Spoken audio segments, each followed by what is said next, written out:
Welcome back, Fourth Culture Studios. Here at Fourth Culture Studios, where we think there's culture, counterculture, the reactionaries, and then there's us. We're trying to do it a little bit different. However, I got my tea. Studio visit number 2. This painting, I think, was just beginning in studio visit number 1. Now we're just nearing the ending of it. I'm looking forward to moving on to the next projects. So to dig into this painting, it was a painting that started, I should have brought it over. It started originally as a component of a larger collage. And on the back I've written, come up with your own notions of what constitutes better. Better. It's not bad advice to myself. So this collage ended up getting cropped down and then, expanded back out as some other influences kind of came to bear on the painting. And some of those things were actually precipitated by a project that I was giving to my students. And I made a video called The Hard Problem, where you can see me going through like a way to do a master study and break down the master work to discover and uncover and explore the kind of visual ideas that are embedded in that work of art.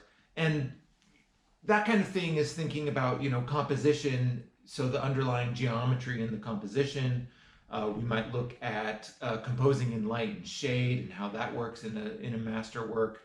And the one that I did for that video was this painting by Rubens called Minerva Protects Pax from Mars. And, in doing that, it was like taking, so the problem was you take the master study, you do 5 different takes on it.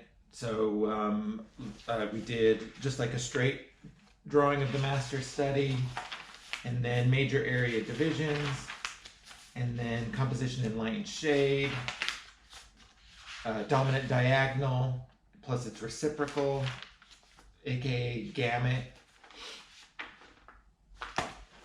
And in that project, use those visual ideas, we'll call them, to make another drawing that's built out of other drawings. So anyway, it's a fairly complex working method, but I've given that project over the years, and in doing it, I really found a lot of value, and it reinvigorated, that taking more of that approach in my own paintings. Plus, it's just really, the more I look at those masterworks, the more in a variety of ways, then the more I seem to find there. So I think that's a really exciting, thing that took that original collage, which is mainly the center portion of the image, and then allowed me to kind of find and discover this narrative that we've come up with. So here it is. We ended up really taking the gamut from the Rubens, which is basically this angle, and then taking that notion of gamut and really trying to say, can I really get an image that's using that dominant diagonal and a repetition of that dominant diagonal to create that underlying sense of unity in the work. So this is, me attempting to do that. Now I've thought in the past a lot about, repetition and underlying geometry in a work of art. It's something that you can really see in my work going all the way back to, my undergraduate, where I would, hinge an entire composition around the hierarchy of triangle in the rectangle. So anyway, so here it is, right? And so as I was putting this thing together, I tried to take that even further So where we have like that angle repeating throughout the entire image. And that's in addition to the other kind of compositional strategies, like the direction of the gaze, uh, also figure grouping. So there was that, and then I was trying to bring in, direct allusions to other works of art, and see if I could infuse and layer the kind of, personal narrative that I was coming up with and tie it into some of those like larger themes that we might find in art. So certainly, starting to think a little bit more and trying to, do a little bit more reading on, like who is Minerva, for example. Or another one that I was looking at for this painting was this Annunciation by Fra Angelico. In the format of this, it was a kind of common format that you'll find in Annunciation paintings where you've got like, an interior and exterior view, seen simultaneously. So, that was an interest of mine, just that inside and outside, and then what can be done, in terms of compositional structure to make that work. So kind of gives an excuse to try and have an extreme kind of like atmospheric perspective, which somehow I feel like, I think I'm making it really extreme, but then it's like I can keep pushing it, and so I get it to this place, and I think I can take that even further, maybe in another painting. But we've got this division of the painting into three major kind of blocks, with a large inside and outside situation going on. This figure kind of takes on, the status of the angel, with her jacket having the stars, and then the wings insignia right there on her jacket. I didn't go as far as Fra Angelico to actually like have the angel speaking, the to Mary, but I wanted that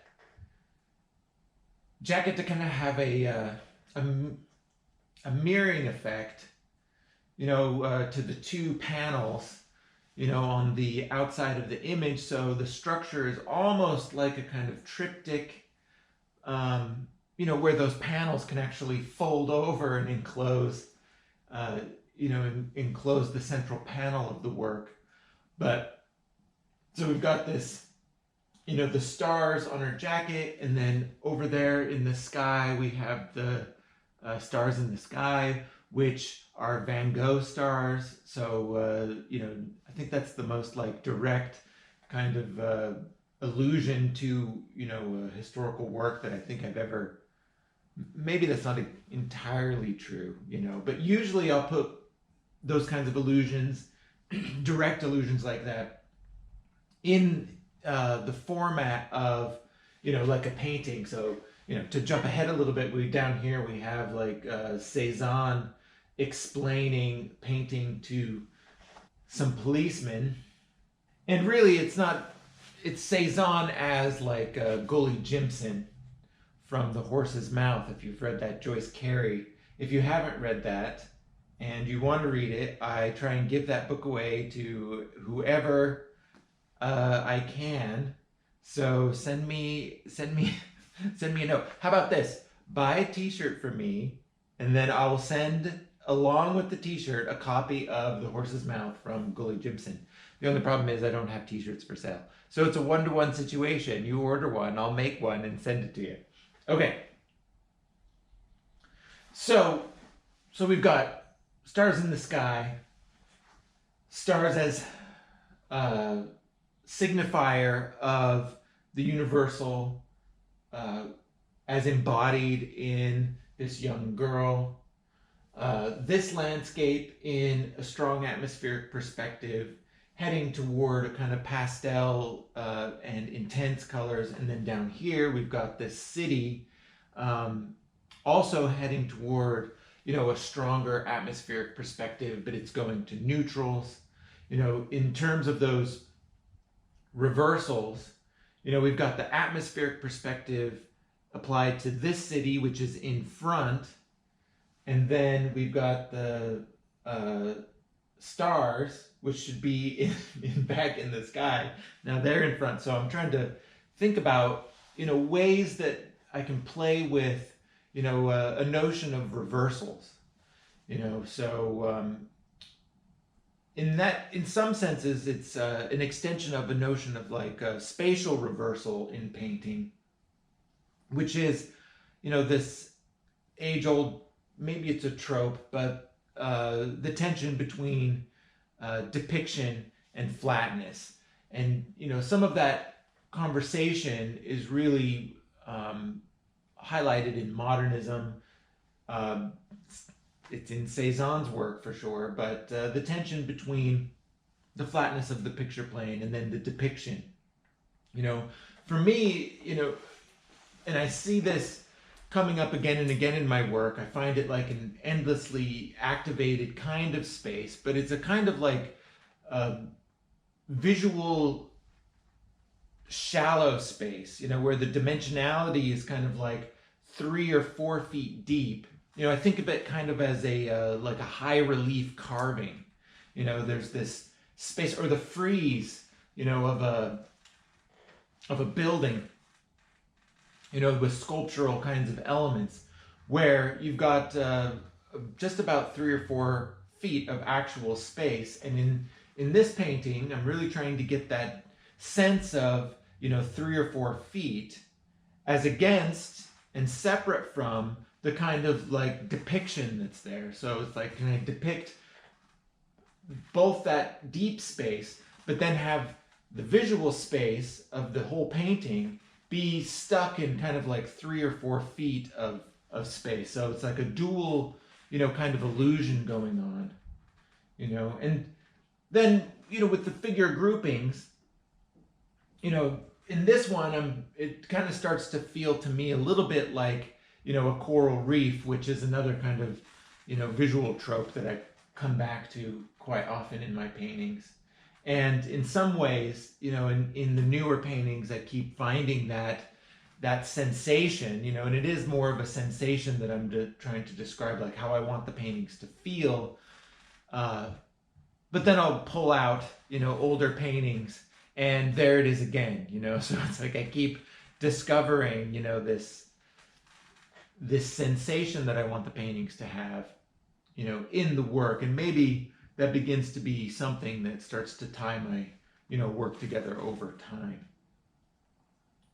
Okay, so there's some language. I mean, that's some discussion about what's going on here. Let's take some of this a little bit further. So, here we have the stand-in for, maybe Mary. She's having like the Immaculate Conception is taking place, but she's got those VR goggles, and there's a nice, if we go back to the Frau Angelical for a second, there's a nice way where we've got the Annunciation taking place in the foreground, and then in the background, the architect, the linear perspective drives us back, and we see Adam and Eve being like cast out from the Garden of Eden. And I like Frau Angelical bringing these two moments together, and his religious reasons are one thing, but there's a way in which I've started to think about, in the metaphors that are embedded in some of these narratives, and I always saw like the apple in the Garden of Eden when we talk about it's the tree of knowledge, the tree of knowledge of good and evil. But for me, that knowledge becomes technology, and then technology itself, ends up being playing a kind of strange dual role in our culture, where if I think about something like a problem like global warming, the way that technology is both the cause and our kind of only potential solution. So it's both, I don't know, the demonic, chaotic, bringing destruction, but then also the creative thing that can bring solutions, so maybe even more than like a allusion to something where there's like Jesus involved, where I think Jesus as a figure seems to be like stripped down to being a little bit too singular, where a figure like, let me get some more tea.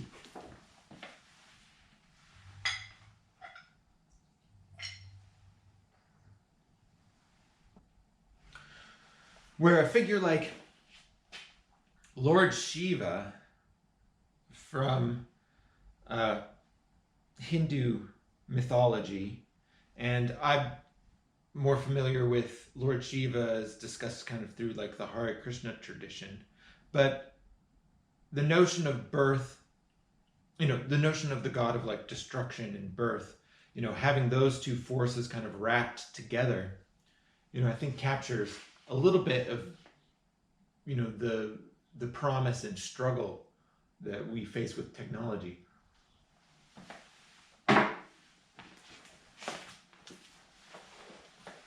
So anyway, I'm just really happy to see that Fra Angelico brought those things together. And then, I've got Mary having like the Immaculate Conception is, technology and VR, this like new territory that the virtual world and the virtual opens up.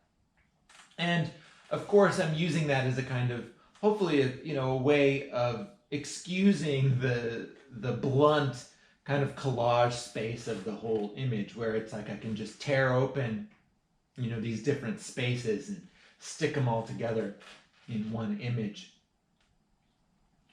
So, and as an excuse to have a figure that's like making this gesture, so it is originally from,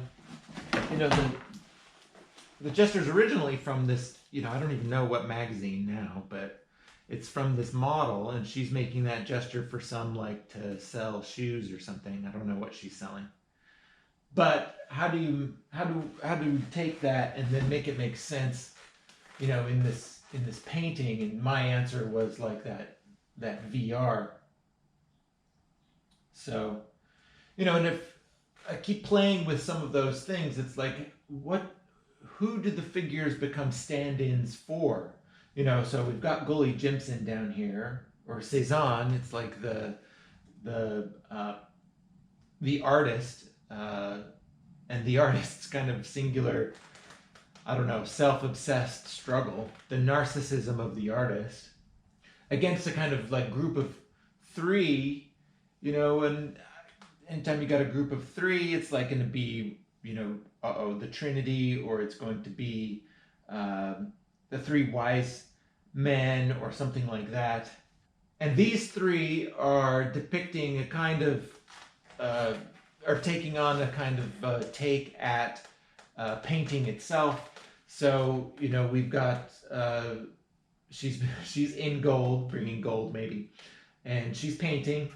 And then we've got this guy who's like dressed up in a suit, but he's got his collar unbuttoned, so I'm sure he smells great. Maybe he's frankincense. And then he's taking a photo with his iPhone, but the iPhone just becomes a line. I like that idea of playing with the space where it's like a wall seen just on its end, or, a line is potentially a plane seen on its end. And so I think the iPhone kind of like does that kind of thing, and then we've got Shinyi over here doing the classic viewfinder. So it starts to be a kind of discussion about, the making of a painting, literally with Cezanne talking to those policemen, the representations of the hierarchy, someone who is kind of breaking away from the hierarchy, trying to explain that to the very representations of hierarchy. That seems like a tall order, then we've got the three, and some of those ways of thinking about painting, or the status of the kind of illusion that a painting creates, is the notion of wall, window, and mirror. And so with Chigny over there, we've got a window that is going to get potentially repainted. We've got just 10% left in this painting to be complete, but so she's like got a framing of a window right behind a window, and then the mirror, for a while the mirror was in the image, but it wasn't working. And then for another while I had like the depiction of like a round mirror. That wasn't working either. So then I just took the painting into my house and painted, the interior looking back into the bathroom. So it's like the mirror is back there, but it's hidden. Wall, window, and mirror. And then wall, I was thinking I could get away with, just the walls of this house as being, representing that kind of notion of wall, window, and mirror.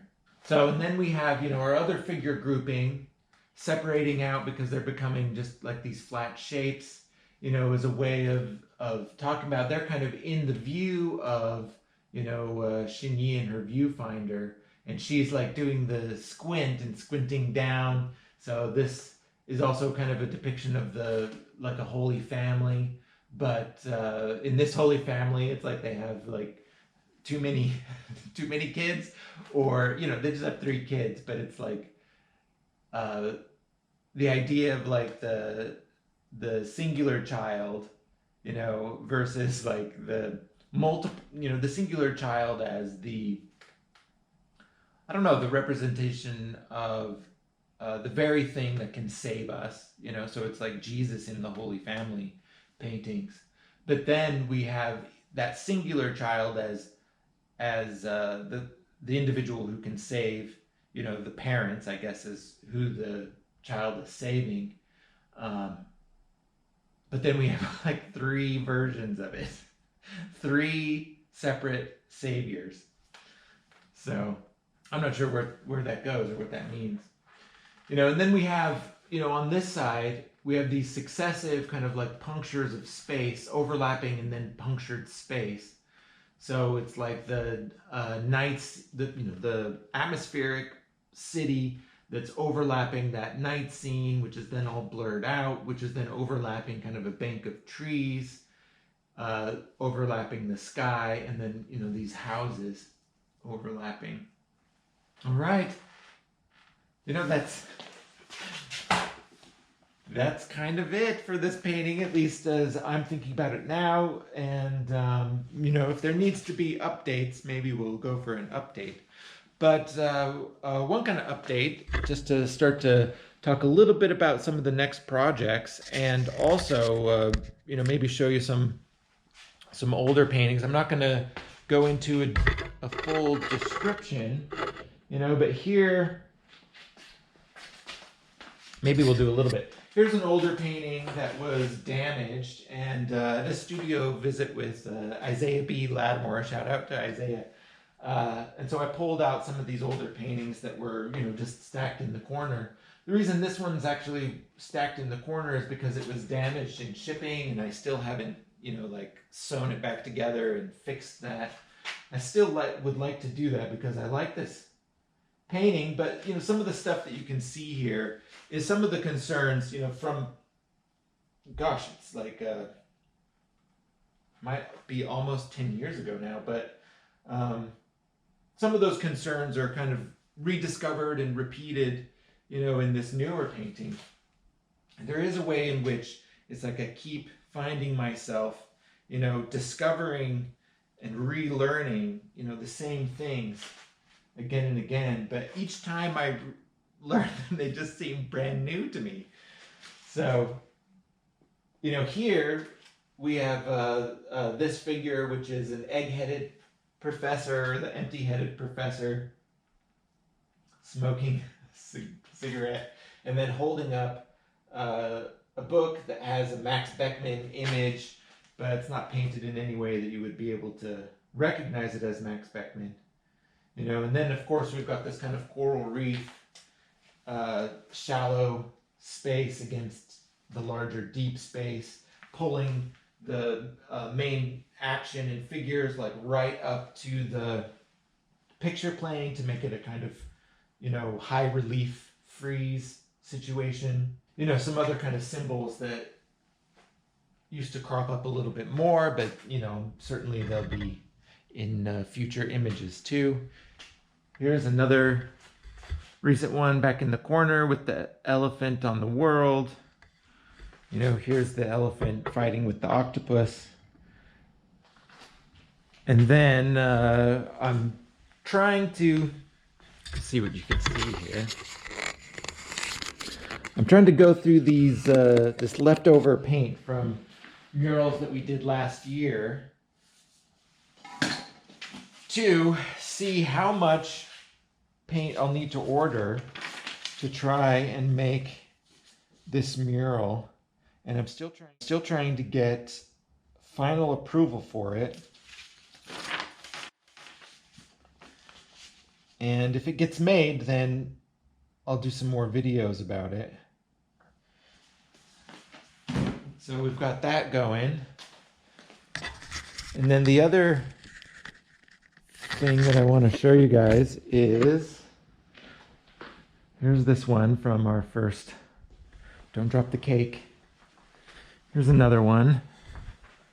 This one's called Interviewing the Sideways.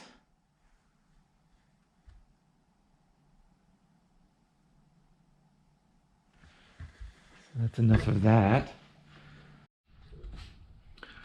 But this last 2 weeks, I've been gathering wood. And I just want to, for the wood stove, which ends up looking like this. And really, this is just an excuse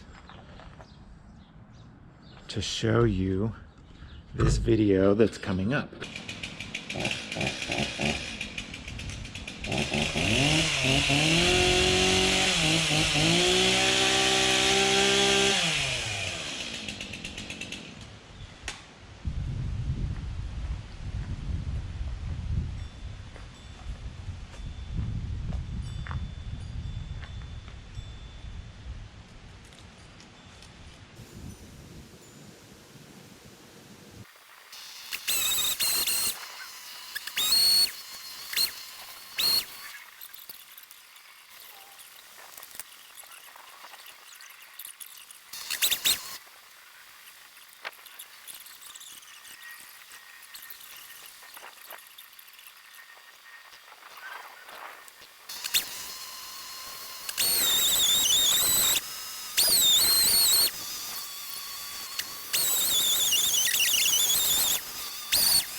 Spot on, man.